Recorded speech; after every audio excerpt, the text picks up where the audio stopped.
Ay, hello po. Magandang gabi at magandang hapon at magandang umaga po sa ating lahat. Saan man po tayong sulok naroroon. At ayun po, tayo po ay nakikipatsa dyan sa Davao sa mga nangyayari dyan ngayon, ng mga kaguluhan sa pangunguna ni Turit. Bakit po Turit? Si Turi. Ay, alam niyo na po, dahil bida-bida po siya, pabida-bida. At nagpabida sa ating kuting, di ba? Nagpapalakas to.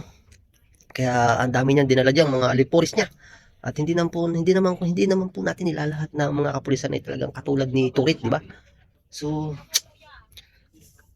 50% na lang ang tiwala natin sa mga kapulisan ngayon. Bakit? Talagang mas may tiwala tayo ngayon sa mga kasandaluhan. Bakit? So sa mga kasandaluhan natin diyan, wag po kayong pumayag na ganyan ang ating mga kababayan. No, sampal. Ako, mag-iingat po kayo diyan mga kababayan natin sa Davao, no. Kitang-kita niyo naman kung magpaulan ng tear gas diyan sa ano.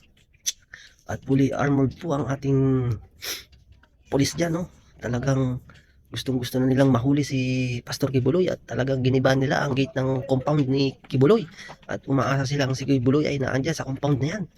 Kaya sila ay desperado. Itong si Turit ay desperado na talaga. At talagang nagpapasikat sa ating kuting.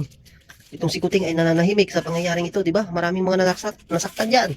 At may mga nasawi pa. At balita ko may isang nasawi.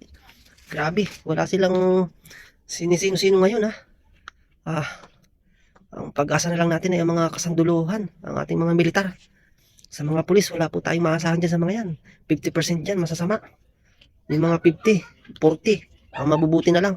At yung mga mabubuti, wala silang magawa. Dahil sumusunod sila sa mga utos sa kanila, sa mga nakakataas sa kanila. Diba?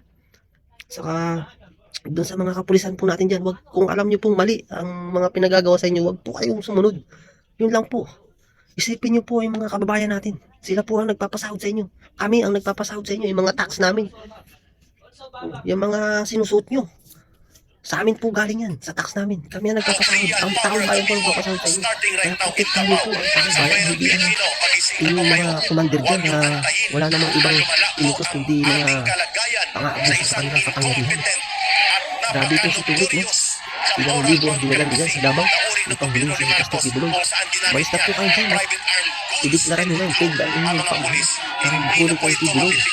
Diba? Wala naman kayo nakapanahan na nandiyan si Kibuloy. At maraming napapahanak ng mga tao sa mga pinagagawa rin nyo. So dito sa mga kabayan natin sa Davao, ingat po kayo. Isang beses lang po tayo dadaan dito sa mundo ko. Ingatan po natin ating mga sarili. Malingat po kayo dyan. Doon po sa mga kasundaluhan natin. Kasi kulang sila ng suporta sa Visayas at Mindanao.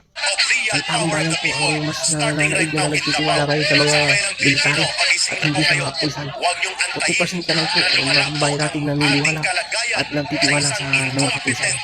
Halos lahat po ng mga kapulisan ngayon ay mga tarantado na. Katulad yan, Tulit. Diba? Kaya totoo po yan.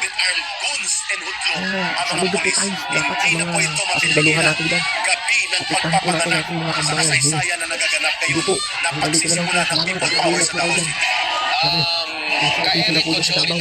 Grabe po, hanggang ngayon, hindi pa rin po sila tumitigil. Parang ang pagpapaulan nila sa Lantegas. Pinuntahan siya ng magkakapatid na Ang ating Marcos mga kabayan dyan. para suyuin Kailangan kasi ng kulang sila ng suporta lakasan itong sa administrasyon ito. Visayas. Sobrang marami. Lipit at ano. Dito po tayo.